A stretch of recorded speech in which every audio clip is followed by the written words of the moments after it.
Hermanos, cuando estudiamos la palabra en este momento, a la hora del servicio, yo quisiera recordarles, hermanos, que este momento en el que estudiamos la Escritura no es para entretenernos, no es para llenar un espacio en el boletín, no es para cumplir con un punto del servicio.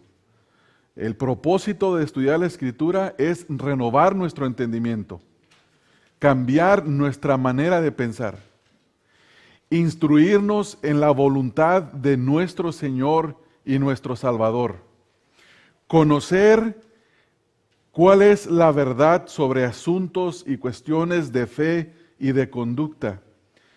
Pero desafortunadamente hay algunos entre nosotros, hermanos, que yo me doy cuenta que no están estudiando la palabra en este momento, me refiero. Yo les exhorto a que tomen sus boletines y hay un espacio ahí para notas. Hagan notas, hermanos, y que pongan atención, porque créanme lo que mañana o pasado van a necesitar la instrucción de la palabra. Van a querer haber puesto atención al tema o al tópico que se esté estudiando. Así es que es nada más una exhortación amorosa, hermanos, se los digo en el amor del Señor Jesucristo, pongamos atención.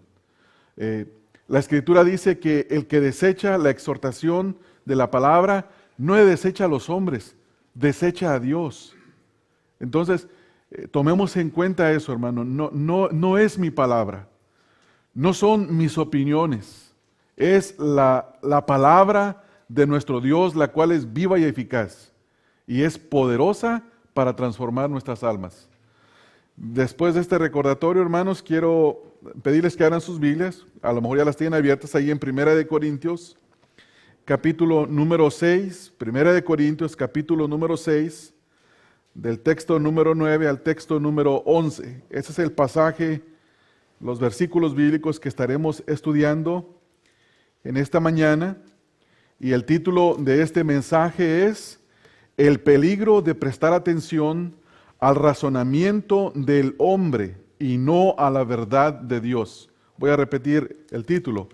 El peligro de prestar atención al razonamiento del hombre y no a la voluntad de Dios.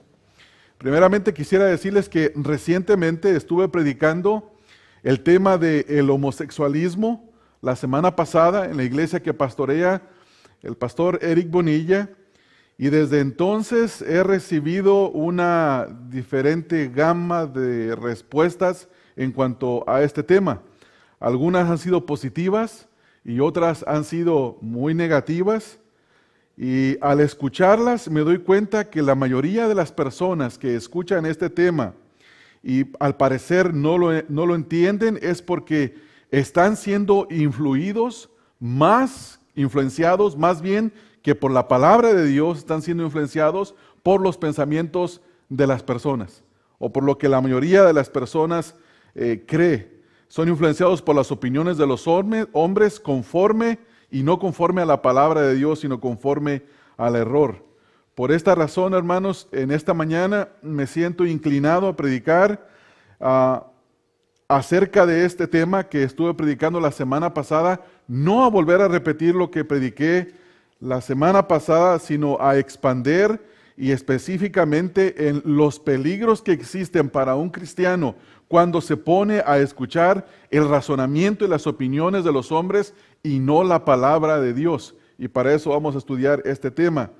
Pero antes de leer 1 Corintios 6, 9 al 11, quiero invitarles que vayamos a Romanos 12, 1 al 2. ¿Por qué razón este tema? Porque en este pasaje, aquí se encuentra lo que nosotros debemos de hacer como cristianos en cuanto a cualquier tema, cualquier tópico que se trate en la vida. En Romanos capítulo 12, el apóstol Pablo exhorta a los romanos a que renueven su entendimiento. Romanos 12, 1 y 2. En primer lugar les dice en el texto número 1, así que hermanos, os ruego por las misericordias de Dios que presentéis vuestros cuerpos en sacrificio vivo, santo, agradable a Dios, que es vuestro culto racional. El lenguaje que se utiliza aquí es el lenguaje del libro de Levítico, comenzando con el capítulo 1, donde se hacen las 5 ofrendas, las ofrendas de holocausto, las ofrendas de paz, y cada una de las ofrendas que se presentaban sin defecto, sin mancha, tenían que ser agradables a Dios. Y el Señor nos manda aquí en ese texto que nos presentemos al Señor de una manera agradable a Él. ¿Cómo es? Como un sacrificio vivo, y tiene que ser santo y agradable a Dios. Esa es nuestra adoración racional para Dios. Y en el texto número 2 nos dice qué es lo que no tenemos que hacer para que podamos agradar a nuestro Señor. La cosa que no debemos de hacer es la siguiente. Dice, no os conforméis a este siglo. No os conforméis a este siglo. ¿Qué significa la palabra conformarse? Es hacerse al molde, hacerse a la manera de pensar. Ustedes saben que el mundo tiene una manera de pensar que está en total oposición a Dios. ¿Sigue prendido esto, verdad? O ya se va a apagar en 2 minutos. Está en total oposición a nuestro Dios, y la Escritura nos dice, no se conformen ni en lo más mínimo al mundo. Entonces, si no nos debemos de conformar al mundo, ¿qué es lo que nosotros debemos de hacer? Es que renovemos, dice, sino transformaos por medio de la renovación de vuestro entendimiento.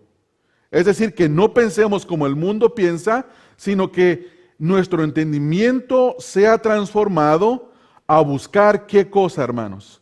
Dice, cuál sea la buena voluntad de Dios. Es decir, que tenemos que buscar el no conformarnos al mundo, pero sí hacer la voluntad de Dios. Y para poder renovar nuestro entendimiento conforme a la voluntad de Dios, necesitamos de buscar la voluntad de Dios. Y la voluntad de Dios está escrita en un libro que contiene 66 libros, que tiene un Antiguo y que tiene un Nuevo Testamento, y se llama la Biblia. No está en ningún otro lugar. La voluntad de Dios no está dentro de nadie. La voluntad de Dios no se puede encontrar en ningún lugar aparte de la Escritura. La voluntad de Dios está revelada, está escrita en un libro, y solamente ahí se encuentra. No se encuentra en ningún otro lugar. Ustedes han escuchado a personas que dicen, voy a irme a un retiro espiritual, ¿verdad? Y voy a buscar en lo más profundo de mí mismo para encontrar la verdad. No va a encontrar nada. Lo único que va a encontrar es pecado. No tiene otra cosa. La Escritura dice que desde aquí hasta la planta del pie es podrida llaga e hinchazón. Eso es lo que el hombre tiene. Entonces, si vamos a renovar nuestro entendimiento y no conformarnos al mundo, lo buscamos a la palabra de Dios. Y eso es precisamente lo que vamos a hacer en esta mañana en cuanto al tema que estoy mencionando, el tema del homosexualismo. Y al haber visto primeramente esta exhortación, nosotros debemos de entender que la única voluntad de Dios, como ya les dije, se encuentra en las Escrituras. En 2 de Timoteo 3, 16 al 17, nos dice que toda la Escritura es inspirada por Dios. Esta Escritura, la Biblia, es inspirada por Dios y es útil. Toda la Escritura es útil. No solamente un pedacito, no solamente las partes que yo creo que a mí me convienen, no las partes que yo creo, no, eso ya pasó de moda, o eso ya no aplica para este tiempo. No, el cielo y la tierra va a pasar, pero la palabra de Dios nunca va a pasar. Es útil para enseñar y para redarguir, para corregir, para instruir en justicia. Y el punto final es el siguiente: a fin de que el hombre de Dios sea perfecto, enteramente preparado para toda buena obra. Nuestra instrucción viene de la palabra de Dios, no viene de los pensamientos de los hombres. Entonces, nosotros necesitamos de entender qué es lo que nosotros creemos y entendemos acerca de este tema. Primeramente, quisiera leerles algunas declaraciones que como iglesia sostenemos en cuanto al tema del homosexualismo. Afirmamos y creemos y sostenemos y no nos movemos porque están basadas en la Escritura. Estas siguientes declaraciones están basadas en la afirmación En primer lugar, de que la Biblia es nuestra regla de fe y conducta, por cuanto es suprema autoridad sobre todas las cuestiones de la vida. La Biblia para nosotros los cristianos es la suprema autoridad en todas las cuestiones de fe y de conducta. No es la opinión del presidente de los Estados Unidos, como recientemente acaba de salir y decir que él apoya el matrimonio homosexual. No es la opinión del vicepresidente. No es la opinión de ningún artista famoso en Hollywood. No es la opinión de ningún político. Es lo que dice la palabra de Dios. Y si a alguno le ofende, oféndase, porque es la palabra de Dios. Y la palabra de Dios ofende. La palabra de Dios va en contra de nuestra manera de pensar. La palabra de Dios a mí me ha ofendido muchas veces, no una, muchas veces. Me dice todo lo opuesto de lo que yo pienso, de lo que deseo, de lo que quiero, de lo que anhelo. Y cuando yo me conformo a la palabra de Dios, entonces me doy cuenta que yo estaba equivocado.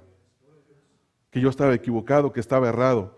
Entonces, en primer lugar, hermanos, como iglesia, creemos que el matrimonio heterosexual, es decir, entre un hombre y una mujer, es la expresión de la voluntad revelada por Dios desde la creación.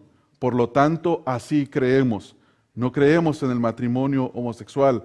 La Escritura es muy clara y dice, por tanto, dejará el hombre a su padre y a su madre y se unirá, ¿a quién? A su mujer. Un hombre y una mujer. La unión de un hombre y una mujer es un matrimonio heterosexual, no homosexual. En segundo lugar, nosotros creemos que la homosexualidad es el resultado de la caída de la humanidad en una condición pecaminosa, la cual ha afectado a todo ser humano, y que el pecado explícito de la homosexualidad es sancionado por Dios con la muerte eterna. Eso es lo que creemos. En tercer lugar, creemos que hay esperanza para las personas con orientación hacia el pecado de la homosexualidad, la cual se encuentra solamente en Cristo, es decir, el perdón, la esperanza. Jesús, quien puede responder, quien puede romper con el pecado o con el poder del pecado que ata al hombre y le da libertad de la homosexualidad a todo aquel que se acerca en arrepentimiento y en fe a nuestro Señor Jesucristo. Eso es lo que creemos y afirmamos. En cuarto lugar, afirmamos que esta libertad del pecado de la homosexualidad solo se lleva a cabo a través del proceso de oír la voz del Hijo de Dios en la predicación del Evangelio y al responder en arrepentimiento, reconociendo que el homosexualismo es un pecado que ofende la santidad de Dios y creyendo que Jesucristo le puede liberar por fe. Número 5, creemos que toda persona ha sido creada a la imagen de Dios y debe de ser tratada con dignidad humana.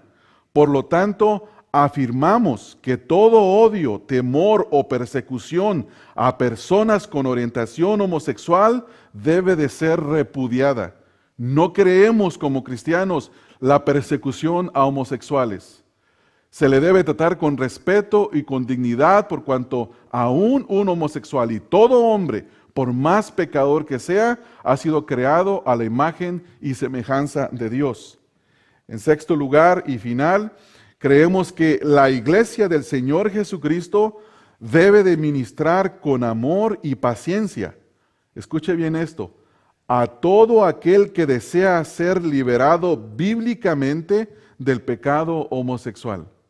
Es nuestra obligación ministrar a aquellos que desean de ser liberados. No podemos ministrar a todo mundo, pero podemos ministrarlos a ellos. Habiendo dicho esto, hermanos, quiero hablar ahora de los peligros, específicamente 4 o 5 peligros que se presentan cuando nosotros prestamos atención a las opiniones y a los pensamientos de los hombres y no a la palabra de Dios. Y se encuentran aquí en 1 Corintios. En primer lugar, leemos en el capítulo número 6, si van con ustedes ahí conmigo, El apóstol Pablo, exhortando a los corintios, les dice en el texto número 9, de paso, hermanos, el contexto de este pasaje es que los creyentes, los corintios, se llevaban unos a otros a las cortes para demandarse en juicios. Y el apóstol Pablo les dice, ¿qué ustedes no saben que nosotros, los creyentes, vamos a juzgar a los ángeles? Y luego después viene una exhortación en el texto número 9. Y la primera cosa que vamos a ver aquí es el peligro de prestar atención, el peligro de caer en la ignorancia voluntaria por causa de prestar atención a los pensamientos y a las filosofías del hombre. Dice el texto, ¿no sabéis?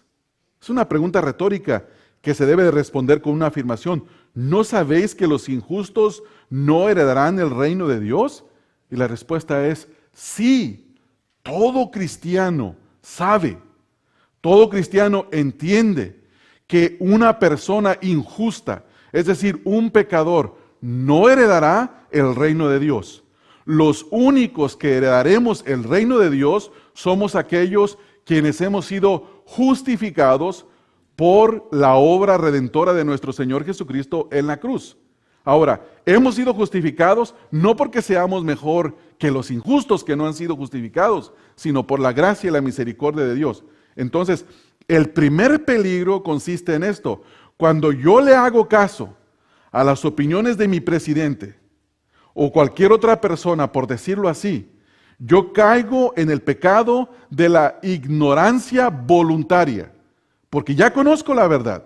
Yo sé lo que la palabra dice, pero voluntariamente decido cerrar la puerta a la verdad y aceptar el error o recibir el error. Y esto es un pecado de ignorancia. El texto es muy claro, dice, ¿no saben ustedes que los injustos no heredarán el reino de Dios? Y luego nos vuelve a decir más adelante, dice, no erréis. Y una mejor traducción de este texto, la palabra errar viene del error, es decir, no sean engañados. No sean engañados. Ustedes ya conocen la verdad, por lo tanto, no sean engañados. Entonces, el primer peligro es que la iglesia del Señor Jesucristo cae voluntariamente en la ignorancia porque no afirma la palabra de Dios. Ese es el primer peligro. Hermanos, si nosotros no afirmamos lo que dice la Escritura, vamos a escuchar a los vecinos, vamos a escuchar a los compañeros de trabajo, y la gente dice, ¿qué acaso Dios no es amor? Sí, Dios es amor. Y Dios ha mostrado su amor de una manera inmensa, enviando a su Hijo Jesucristo a morir por nuestros pecados. Dios es amor, lo afirmamos, pero también afirmamos que Dios es justo y que Dios por su justicia tiene que castigar el pecado. Y si Dios no castigara el pecado, entonces Dios sería injusto. Pero sabemos que su justicia se cumplió en Cristo Jesús. Dios castigó al Señor Jesucristo como un pecador porque el Señor Jesucristo recibió el castigo de nuestra paz para que nosotros recibiéramos la paz con Dios por causa del sacrificio y el castigo de nuestro Señor Jesucristo. Entonces, ese es el primer error, el primer peligro de poner atención. El segundo peligro se encuentra ahí mismo en la primera frase. Dice, ¿no sabéis que los injustos, cuando nosotros presentamos atención a las opiniones de los hombres, a sus preferencias, a sus filosofías, nosotros dejamos de entender que el pecado de la homosexualidad es una injusticia que va en contra de la justicia de Dios? ¿Sí entienden eso, hermanos? El pecado de la homosexualidad no es una cuestión de preferencias. No es que, bueno, si para ti está bien, si a ti te gusta, si a ti eso te satisface, si esa es tu inclinación, pues qué bien para ti. Yo no, yo prefiero una mujer. O una mujer diría, no, yo prefiero una relación con un hombre. Hermanos, el pecado de la homosexualidad no es cuestión de preferencias. Es un pecado de injusticia. Es injusto ante los ojos de Dios quien es justo, quien es perfecto, quien es santo. El pecado y la práctica homosexual va en contra de la naturaleza de Dios, porque Dios es santo y es justo. ¿Cómo se define la injusticia? Vamos a ver algunas referencias bíblicas, hermanos. Abran sus Biblias en el libro de Romanos, Romanos capítulo 3, el texto número 5. La justicia de Dios da castigo a los injustos. Necesitamos de entender eso. Si nosotros no entendemos que el pecado homosexual es una injusticia de Dios, no vamos a creer que Dios traerá justicia castigando a los injustos. Y dice el Romanos capítulo número 3, el texto número 5, nosotros leemos ahí que Dios es quien habrá de castigar. Romanos 3, 5, dice la Escritura, si nuestra injusticia hace resaltar la justicia de Dios, ¿qué diremos? ¿Será injusto Dios que da castigo? ¿Pueden verlo ahí, hermanos, con tanta claridad? Que un pecado injusto, es decir, todo pecado es injusticia, todo el que practica es injusto delante de Dios. Y Dios, siendo justo, tiene que castigar la injusticia. Ya hemos hablado del ejemplo de los jueces. Un juez al cual se le presenta una obra, un caso de una persona injusta que injustamente asesinó a otro, y luego el asesino le dice al juez, mire señor juez, yo sé que lo que hice es malo, pero ya me arrepentí, deme la libertad. Y el juez dice, me parece bien, vete en libertad. ¿Cómo van a opinar los familiares de los agredidos? ¿Cómo van a responder hacia el juez? ¿Qué van a decir? ¿Que es un juez justo o injusto? ¿Cuánto más Dios, hermanos? ¿Cuánto más Dios que es perfectamente justo? Dios tiene que castigar el pecado. Entonces, la primera cosa que ocurre a una persona que está en injusticia, que está actuando injustamente en un pecado de este tipo, es que Dios lo castigará. En segundo lugar, hay dos grupos de personas. La Escritura dice que hay injustos y que hay justificados. Primera de Corintios 6:1. Primera de Corintios, capítulo número 6. En el texto número 1 nos dice la Escritura, ¿osa alguno de vosotros cuando tiene algo contra otro, dice, ir a juicio delante de los injustos y no delante de los santos? Es decir, que la palabra de Dios hace una clara distinción entre dos grupos de personas en este mundo. Hay un grupo que es llamado los santos, no porque son santos perfectamente, sino porque han recibido una justicia perfecta, que es la justicia del Señor Jesucristo. Les ha sido imputada la justicia de Cristo y Dios los cataloga o los denomina o los separa como santos. Y el otro grupo, de acuerdo a la Escritura, es un grupo de injustos. Es decir que cuando yo hago caso a lo que el hombre dice y digo, no, sí, a mí me parece que el presidente tiene razón, debemos de evolucionar en nuestro pensamiento, debemos de ser compasivos. Sí, aceptemos el pecado de la homosexualidad. Votemos sí a los matrimonios homosexuales. Es el segundo peligro porque definimos el pecado. En lugar de afirmar que es una injusticia, lo redefinimos diciendo que es una preferencia. ¿Sí entienden eso, hermanos? Entonces, ese es el segundo peligro que se puede cometer. Otra porción de la Escritura para poder entender con más claridad esto sería Hebreos capítulo 6, el texto número 10. Los injustos solo son lo opuesto al carácter de Dios. Hebreos 6:10 nos habla de la justicia de Dios. En Hebreos 6:10 encontramos, porque Dios no es injusto. Dios no es injusto para olvidar vuestra obra y trabajo de amor que habéis mostrado hacia su nombre, habiendo servido a los santos y sirviéndoles aún. ¿Cómo se denomina el carácter de Dios aquí, hermanos? ¿Cómo? Justo. ¿Y cómo se cataloga o se clasifica el pecado homosexual en esta lista de 1 de Corintios? Como injusto. Entonces, no hay ninguna comunión entre la justicia de Dios y la injusticia del hombre. No se trata de preferencias, no se trata de opciones, no se trata de derechos civiles, se trata de injusticia. Es una injusticia el pecado de la homosexualidad y del lesbianismo delante de Dios. Y por favor, que nadie me diga que no tengo amor, como esta semana algunas personas estuvieron poniendo en el internet, tiene falta de amor, no tiene esto, no tiene lo otro. No, hermanos, no hay nada más amoroso, no hay nada que muestre más el amor que hablar de la verdad. No hay nada más amoroso que hablar la verdad. Hablar la verdad con la compasión. En Primera de Pedro, capítulo 3, el texto número 18, dice la Escritura, Primera de Pedro 3, 18, encontramos que la única esperanza para los injustos es la justicia de Cristo. La única esperanza para los injustos es la justicia de Cristo. Primera de Pedro 3, 18 dice, porque también Cristo padeció una sola vez por los pecados, el justo por los injustos, para llevarnos a Dios, siendo a la verdad muerto en la carne, pero vivificado en el Espíritu.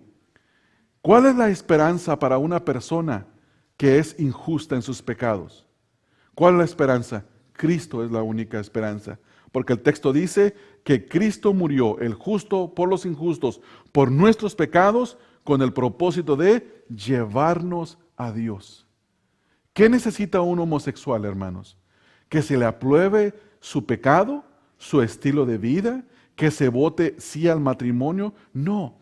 La necesidad número uno de un homosexual y de una lesbiana es que se le predique el evangelio poderoso del Señor Jesucristo, el cual, si él o ella se arrepienten y tienen fe, Cristo los lleva a Dios. Cristo los lleva a Dios. En 2 de Pedro 2:9 nos dice la Escritura, sabe el Señor librar de tentación a los piadosos. Ahora, ¿qué le ocurrirá a los injustos? Y reserva a los injustos para ser castigados en el día del juicio. ¿Acaso no hay nada más amoroso, no hay nada más misericordioso que decirle a un homosexual y a una lesbiana, si no te arrepientes de ese pecado de injusticia, terminarás y serás reservado para el día del castigo y del juicio? ¿Acaso no es amor? Imagínese que la casa de su vecino está en llamas. ¿No correría usted a decirle, a romper las ventanas, a abrir la puerta y sacarlos? A avisarles, tu casa se está quemando, si no te sales vas a morir quemado. ¿Qué se pensaría de una persona así? Que no tiene amor, que no tiene compasión. Pero decirle a una persona homosexual, a una lesbiana, decirle, si no te arrepientes, Dios te reservará para el día en que Él habrá de castigar a los injustos en su juicio. Eso es amor, hermanos. Eso es amor. En tercer lugar, en este mismo texto ya hemos visto el primer peligro, que es caer en la ignorancia voluntaria. El segundo peligro es el redefinir y decir que el homosexualismo es una preferencia y no es una injusticia. Ahora, en tercer lugar, tenemos que tener cuidado porque si no obedecemos la palabra y recibimos el pensamiento de los hombres, caemos en el tercer peligro, que es el de ser engañados. Es decir, conducidos y enseñados por el error. ¿Cómo dice el texto, hermanos, después de la pregunta? ¿O no sabéis que los santos, texto 9, ¿no sabéis que los injustos no heredarán el reino de Dios? Y luego dice el texto, no erréis, no erréis, no seas engañado. Cuando yo digo, bueno, el presidente tiene su opinión, bueno, mi compañero de trabajo tiene su opinión, y a mí me parece bien, él que piense lo que él quiere, yo que pienso lo que yo quiera. Hermanos, estamos siendo engañados por el error. No estamos afirmando la verdad de la Escritura. Y mi pregunta es, ¿Por qué te avergüenzas del Evangelio?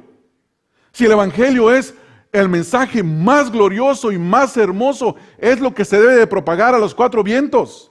Lo que debe de salir en la radio, en la televisión, en los púlpitos de las iglesias, en las calles, en las conversaciones privadas, con los familiares, en el trabajo, en cualquier lugar. No es de vergüenza. No es para avergonzarnos. Es para exaltarlo. Es para glorificarlo. Pero caemos en el error de ser engañados cuando ignoramos la verdad sobre un asunto y fácilmente somos engañados. ¿Por qué? Por el error. ¿Qué es el error? El error es lo antitético, lo opuesto a la verdad. ¿Quién es la verdad? Dios es la verdad. La palabra de Dios es la verdad.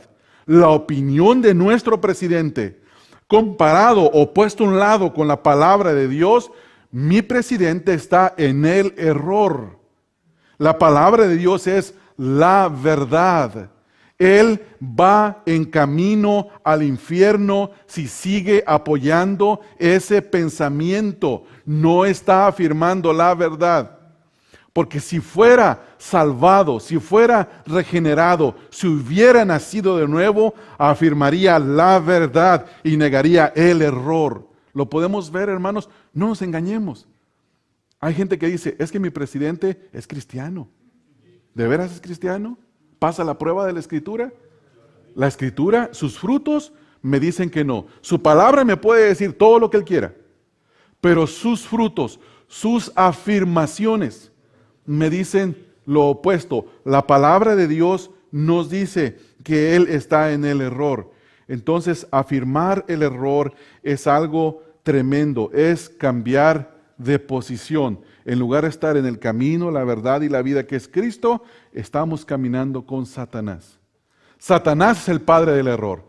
Satanás es el padre del engaño. Él fue el que engañó a nuestros primeros padres. Él es el causante del error que llevó a nuestros padres a la caída del pecado. ¿Vamos a comulgar con eso? ¿Vamos a tener comunión con eso? Hermanos, como cristianos, si decimos que somos cristianos, no nos habremos de separar de eso y afirmar la verdad y negar el error. O porque tengamos un amigo, un familiar, o un compañero, o un vecino, ¿vamos a estar de acuerdo cuando se nos diga lo opuesto de lo que es la palabra de Dios, la verdad? No, hermanos, no seamos engañados. No seamos engañados. No estoy diciendo que vayamos de puerta en puerta maltratando a nadie, pero sí estoy diciendo que afirmemos la verdad. Segunda de Timoteo, capítulo número 3, el texto número 13. Segunda de Timoteo 3:13.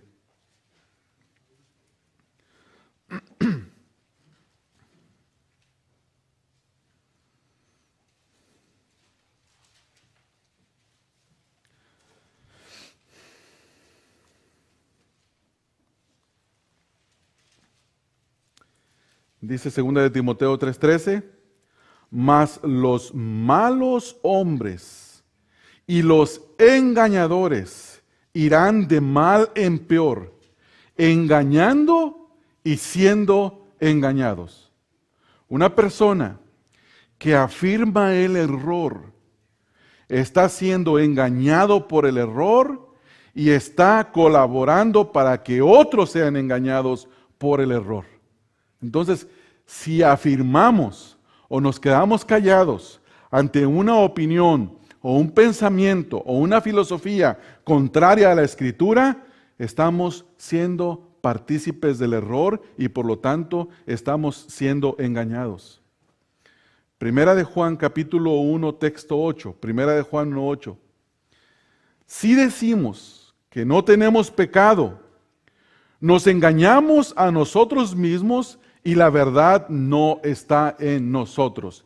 Si decimos que el pecado injusto de la homosexualidad y el lesbianismo no es un pecado, que es una preferencia, nos engañamos a nosotros mismos y la verdad no está en nosotros.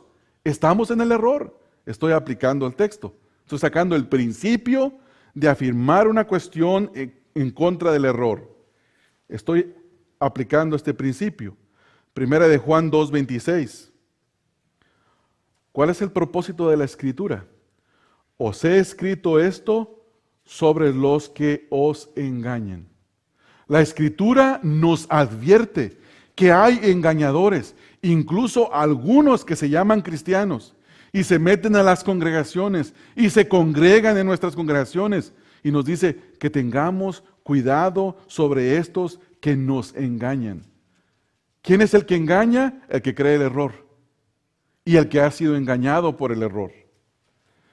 En 1 de Juan 3:7, hijitos, nadie os engañe, el que hace justicia es justo, como Él es justo. ¿Y el que hace injusticia qué es, hermanos? Injusto. Injusto. Entonces, el pecado de la homosexualidad, el pecado del lesbianismo es una injusticia, no es una preferencia. No es un tercer sexo, masculino, femenino y homosexual. No existe eso, hermanos. Eso es el error.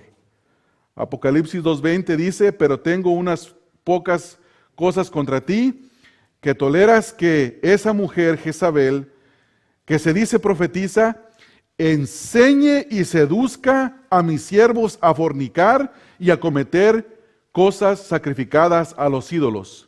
Hermanos, tener tolerancia, es decir, no hablo de pelearme, pero tener una tolerancia de quedarme callado y decir no decir nada de lo que mi presidente dice y opina y cree y promueve, quedarme callado es tolerar que él enseñe a la nación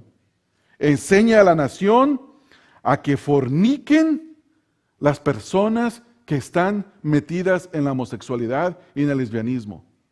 Hermanos, nadie, absolutamente nadie es superior en autoridad a la palabra de Dios.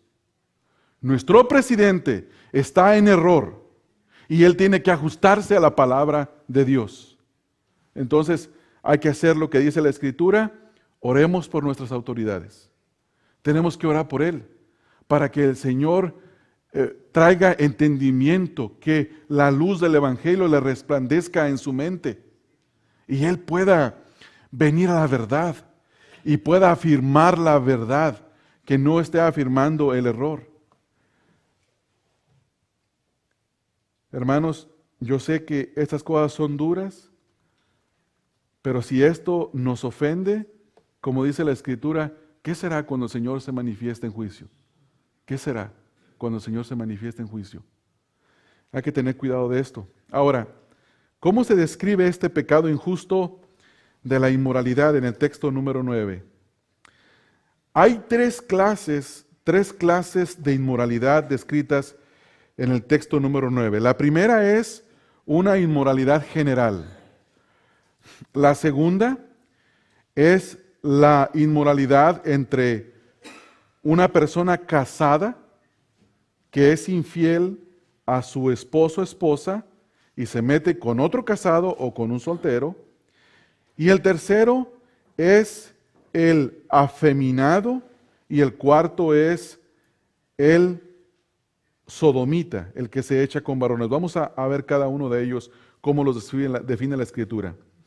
Dice, no erréis, ni los fornicarios. Es la primera palabra que encontramos ahí. La palabra que el apóstol Pablo utiliza aquí, fornicarios, es la palabra pornos, de donde sale la palabra pornografía. Es decir, que un fornicario es, hasta cierto punto la palabra es general. Abarca a las personas que tienen relaciones antes del matrimonio o fuera del contexto del matrimonio. Abarca a los adúlteros, es decir, al casado que es infiel a su pareja y se mete con otro casado o con un soltero. Y abarca a los sodomitas o a los homosexuales. La fornicación abarca todo lo que es pornografía. Es decir, todo acto sexual ilícito, ya sea por video, por fotografía, por audio, por escrito o cualquier tipo de forma visual. Por eso el apóstol Pablo exhorta en Efesios 4, dice que lo que ellos hacen en privado, ni aún se nombra entre nosotros, porque es una clase de fornicación. Es porno, es pornos.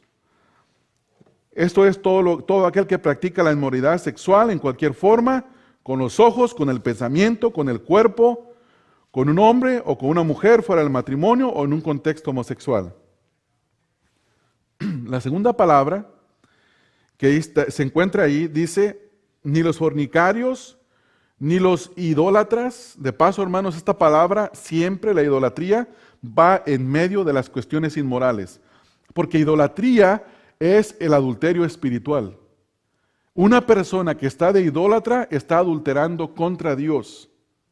Está fornicando contra Dios, espiritualmente hablando. Y luego se menciona, en segundo lugar ahí, dice, ni los adúlteros. Un adúltero es la palabra moikos, y es uno que es infiel a su mujer.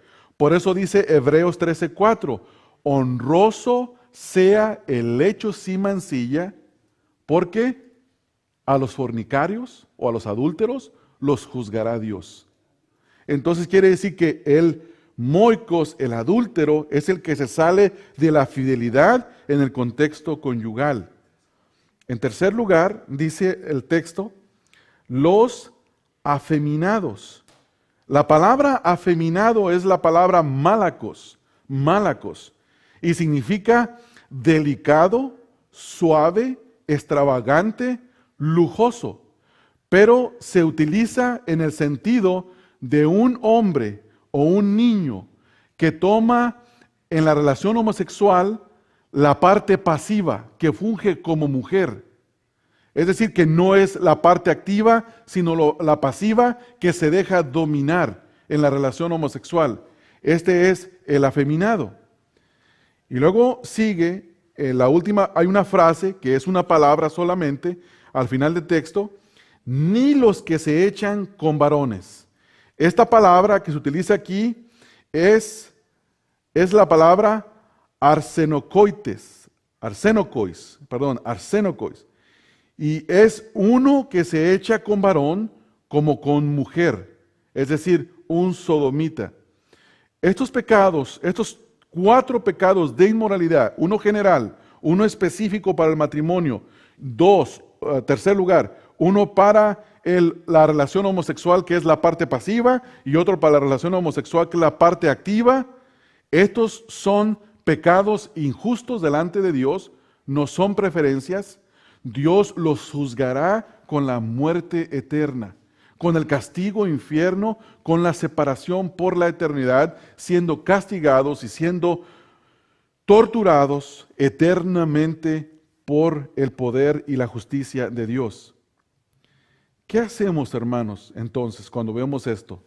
En cuarto lugar, en el texto número 10 nos sigue diciendo, ni los ladrones, ni los avaros, ni los borrachos, ni los maledicientes, ni los estafadores heredarán el reino de Dios.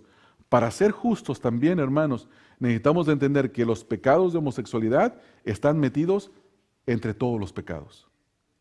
No crea que un homosexual se va al infierno y un mentiroso se va a salvar. No, también está fuera, porque es un pecado injusto, es una injusticia delante de Dios. Cuando nosotros prestamos atención a la filosofía del hombre y a sus pensamientos, caemos en el error, en el engaño de predicar la esperanza de redención que se encuentra en Cristo Jesús. Mira lo que dice el texto. Está implicado, no está explícito. Texto 11. Y esto erais algunos. Es decir, que la iglesia de los Corintios tenía pecadores de todo tipo y de todos los niveles. Había de todos.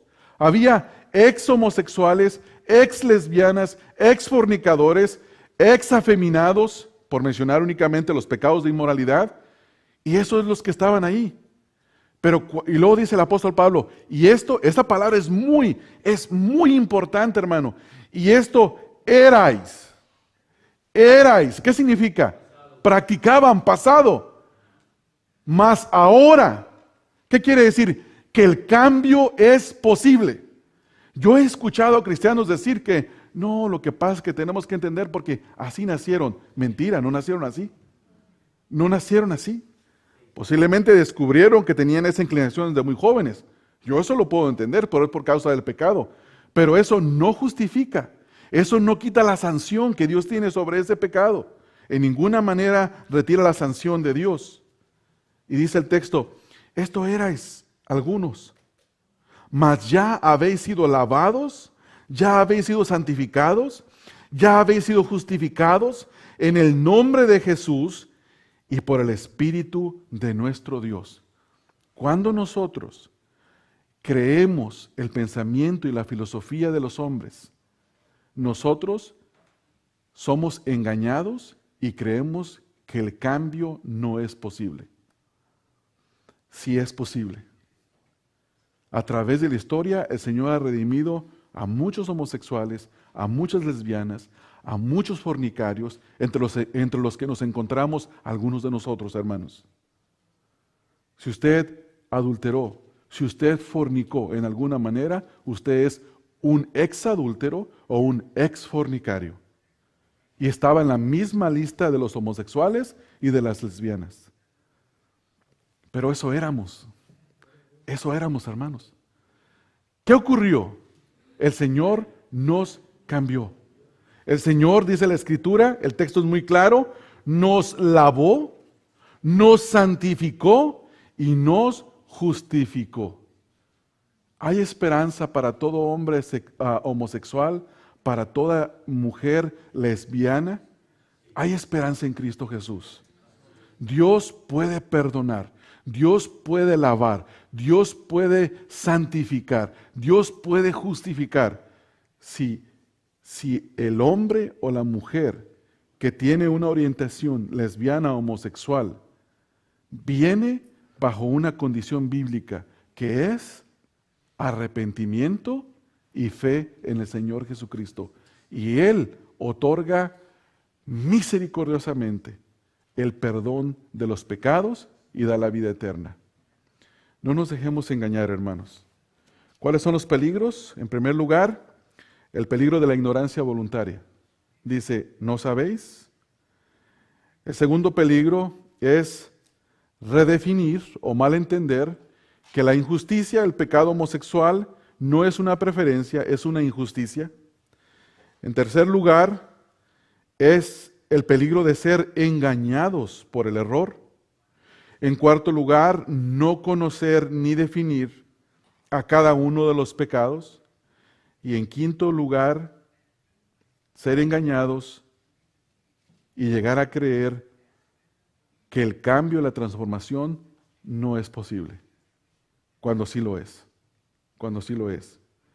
Hermanos, que el Señor renueve nuestro entendimiento, que el Señor renueve nuestro entendimiento sobre estas cuestiones y que nos dé su gracia para que con gracia podamos afirmar lo que la Biblia afirma y negar lo que el error proclama. Amén. Vamos a orar, hermanos.